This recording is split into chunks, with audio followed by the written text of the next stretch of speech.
Hi angels and free spirits, welcome to Light Charm Sara. Today's reading is another collective energy. Yan, so ang title po natin is paano nakakaapekto sa iyo or sa kanya, dun sa person mo kung sino man, yung pagiging no contact ninyong dalawa. I mean, paano siya ngayon, ano yung situation niya kapag wala kayong usap, hindi kayo nakikita, hindi kayo as in walang no contact, ganun. So, paano ano yung nagiging epekto nun sa kanya at sa'yo. So, alamin natin, vice versa, you versus them. Yan, kung sino man yung person mo, ano yung reaction niya, ano yung kinikilos niya, ano yung sitwasyon niya kapag hindi kayo nag-uusap o hindi kayo nakikita, ganyan, at ano din yung reaction mo at ano din yung nagiging sitwasyon mo kapag hindi kayo nagkikita o nag-uusap. So yun po yung ating reading ngayon. Doon po sa mga hindi pa po nakasubscribe, please do like, subscribe, and click the bell icon for more updates. And po, tapos doon po sa mga nakasubscribe na, thank you po. Doon po sa gusto magpa-personal reading, pa-private reading, nasa description box po yung link kung saan nyo po ako pwedeng kontakin. Pwede nyo po akong tawagan kung gusto nyo po ng mas klaro na info kung paano. Ayan, so maraming salamat po.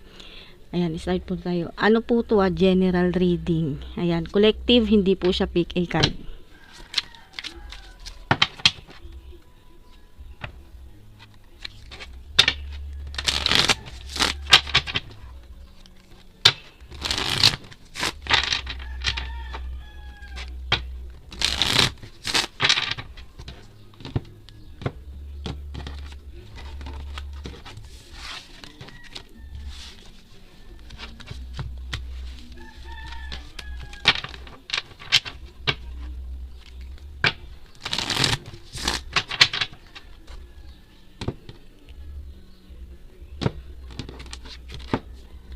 Ayan, so ito yung person, either ikaw o either siya, alam mo kung ano yung position mo, alam mo kung ano yung sitwasyon, alam mo kung ano yung position mo sa kanya or ikaw.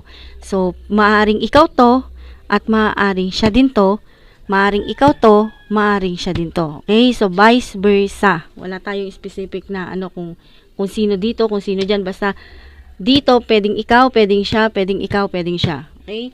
Ayan. So, hindi siya pick a card, okay? Basta, sinasabi ko lang sa inyo is you versus them. Pero, yung question is, ano yung sitwasyon ninyo kapag hindi kayo nag-uusap at nagkikita. Ayan. So, eto, maring ikaw, maring siya. Eto, maring ikaw, maring siya.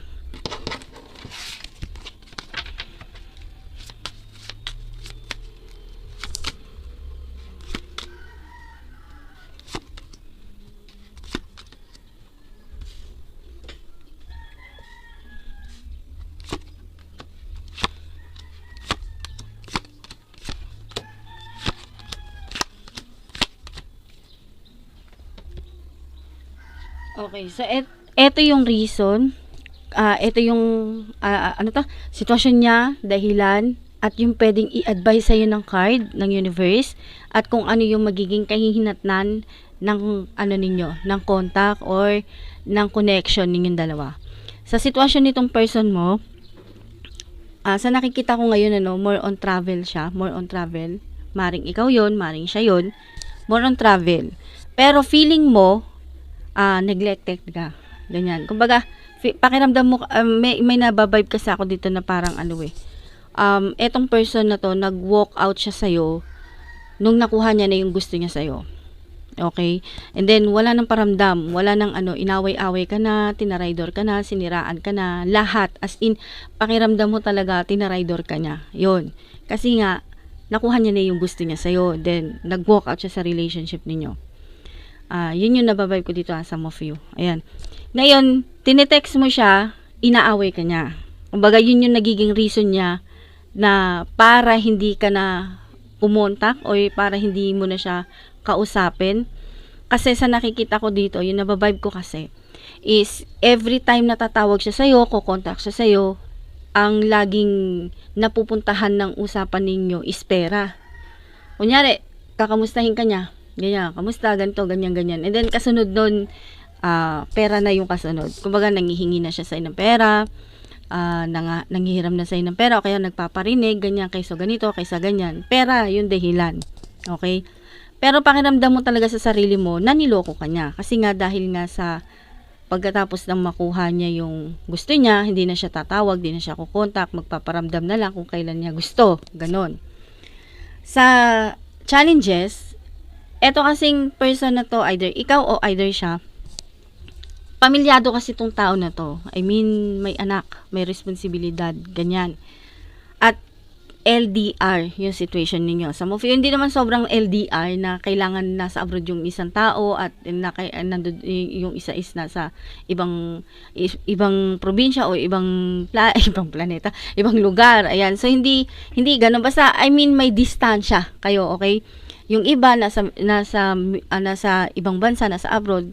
Yung iba naman kasi na nababibe ko dito is ano lang, kumbaga may distansya kayo ng lugar. Kunyari, ikaw nasa Metro Manila, siya nasa probinsya, mga something ganon. Ayan. So, yung ano ba, naghahanap ka ng attention sa kanya, pero yun yung hindi niya maibigay. Yung pakiramdam mo, para kang take it for granted palagi. Ganon. So, yun yung nababibe ko dito. Hindi mo makuha sa kanya yung gusto mong attention kasi sa iba siya nakapokus. Pero, kumukontak lang siya, tumatawag lang siya sa'yo kapag merong kailangan.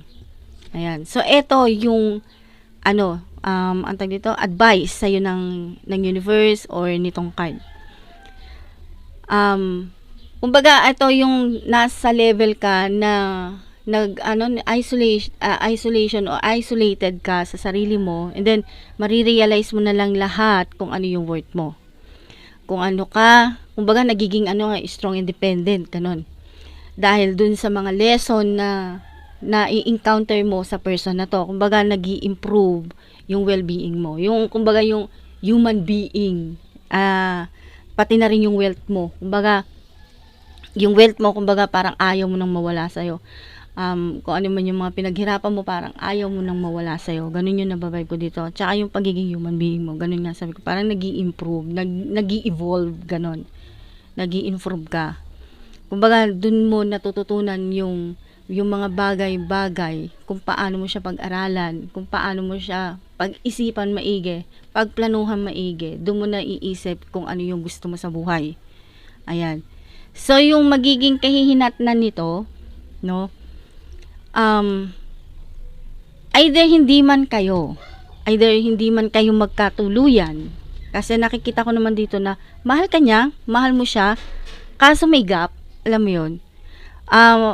Sa nakikita ko naman dito, okay naman yung okay naman yung connection nyo, okay naman yung relationship ninyo, okay naman ko sa okay.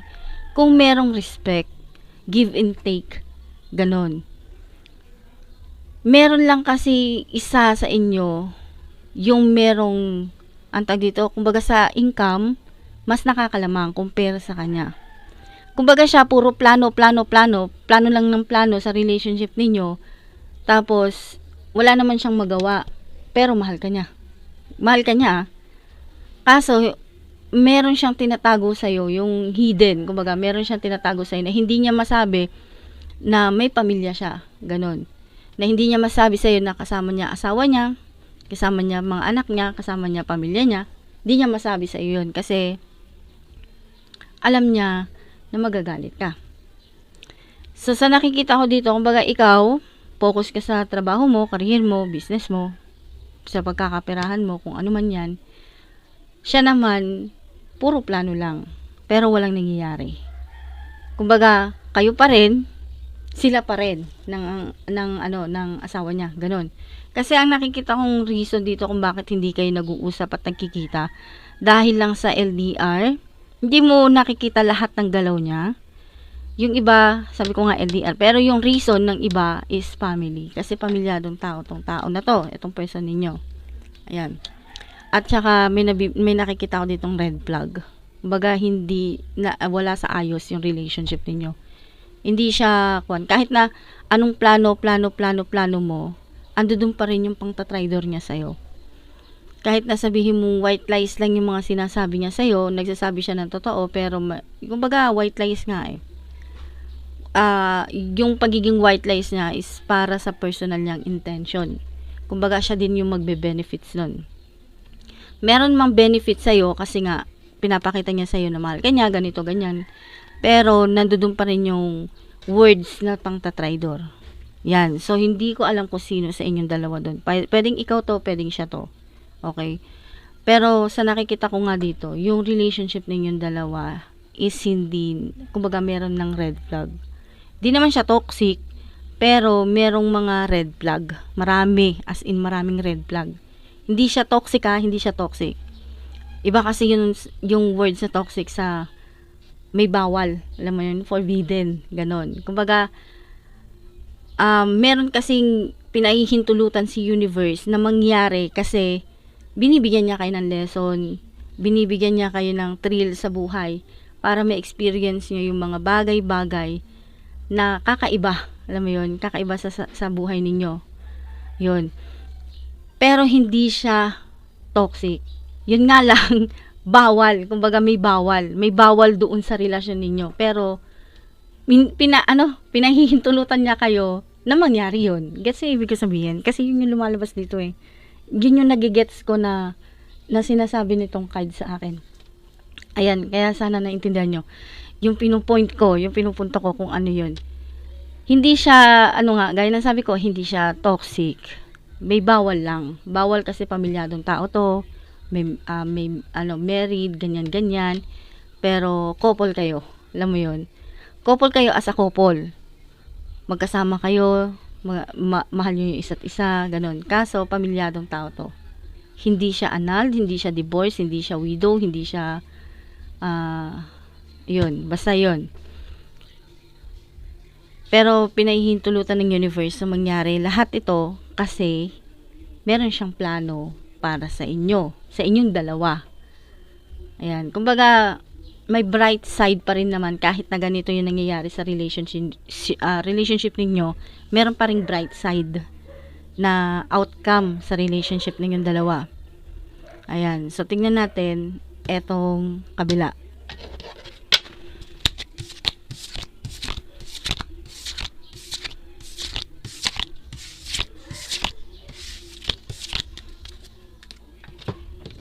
So, eto, pwedeng ikaw, pwedeng siya. Ano yung situation, challenge, advice, and outcome kapag hindi kayo nag-uusap, hindi kayo nakikita, no contact, no communication.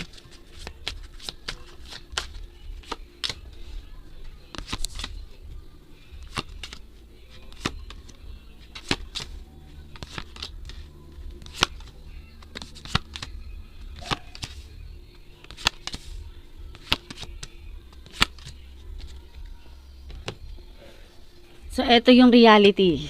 Dito pa lang sa etong deck na to. So, yung sinasabi niya is yung reality. Okay? So, sa situation, challenge, advice, and outcome. Ano yung reason? Ano yung sitwasyon kapag hindi kayo nag-uusap, hindi kayo nakikita? So, yung reason is, lagi kayo nag-aaway, lagi kayo nagtatalo. Kumbaga, walang gustong magpatalo. Lahat pinaninindigan kung ano yung gustong panindigan. Yung pinaninindigan, yung pinaniniwalaan. Yun yung nakikita ko dito. Yung sa nababibe ko kasi dito is yung pinagtatalunan ninyo kahit na walang kakwenta-kwenta-kwenta. Sige, ganyan. Kumbaga, ipagpipilitan niya pa rin yung sa kanya, ipagpipilitan mo rin yung sa'yo. Yan. Pero, may times na isa sa inyo nag-walk out. Parang ako lang to So, parang okay lang. Parang related sa akin Sa challenges, yung isa sa inyo parang gusto ng space muna. Space hindi naman for long term na space, hindi naman ganun. Kumbaga parang strategy niya lang yon para hindi magtuloy-tuloy yung away ninyo. Okay? Some of you. Pero eto yung revealing na sagot dito sa question na to. Some of you, gusto lang ng space para matanggal yung init ng ulo. Kaso, may nababibe ako dito. Some of you, ginagawang strategy yung away. Kasi, eto, may third party. Ayan. Kumbaga, dahilan niya lang yon, awayin ka, magrarason sa sa'yo na kaysa naiinis siya sa'yo, ganun-ganun. kasi may kasalanan ka, may ginawa kang kalokohan. Pero ang dahilan ng pag-walk out niya, alibay niya lang yun kasi nga, meron siyang ibang pinupuntahan. Ayan, so may third party. Lalaki yung nakikita ko dito na merong babaeng involved na iba. Ayan. So, yung reason ng pag-aaway ninyo, ikaw yung gagawin niyang mali. Ikaw yung gagawin niyang may kasalanan. Pero, ang totoo nun, behind the scene, meron din siyang ginagawang kalokohan. Gets mo po ba ibig ko sabihin? Ayun. So, yung advice nitong card sa inyo or ng universe, sabihin ko na nga, universe, ayan. Kumbaga, ano to nasa tamang daan ka, nasa tamang landas ka, pero wag kang maging bulag. Ibig sabihin nitong card, wag kang magbulag-bulagan. Kumbaga, tanggalin mo yung piring ng mata mo para makita mo kung ano yung mga bagay na hindi mo nakikita ng totoo mong mata. Kumbaga, yung isipan mo, lawakan mo. Hindi sa magduda ka dun sa tao or pag-isipan mo siya ng masama, pero wag kang magpakampante. Ganon. Kumbaga, makiramdam ka rin. Pakiramdaman mo rin. Ganon. Some of you naman, yung reason kung bakit tag dito yung hindi kayo gano'ng nagkikita, hindi kayo nag-uusap, dahil busy. Ayan. Kumbaga busy. Pero, dalawa yung, wait lang parang okay lang sa kanya na mawala ka, kasi may kapalit, alam mo yun.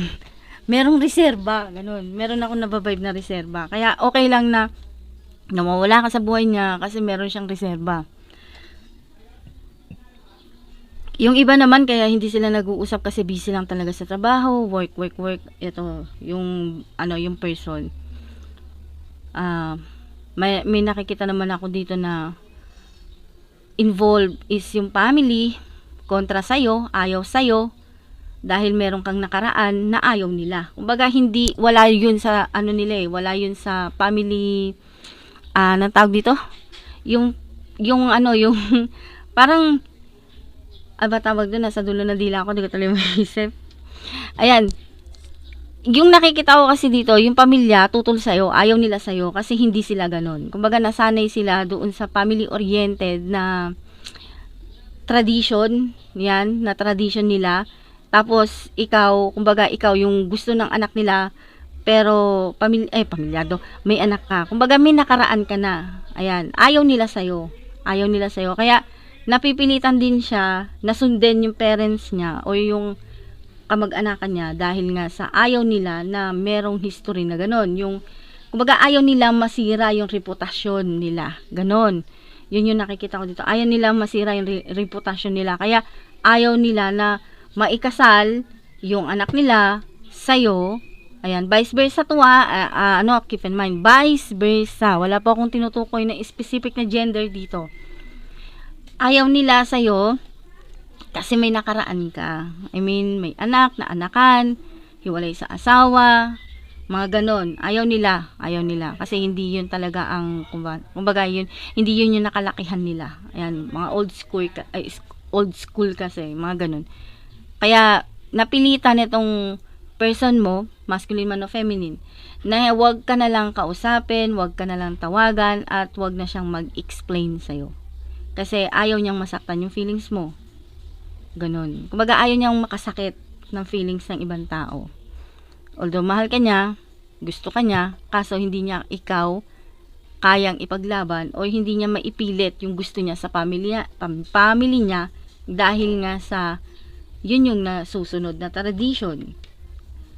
Kahit na modern na tayo ngayon, hindi niya maipasok o hindi niya ma-prove sa family niya na kaya niyang buwagin yung paniniwala nila na yun. Yun yung nababibe ko dito. Ayan. So, yun lang po. Maraming salamat. Thank you and God bless.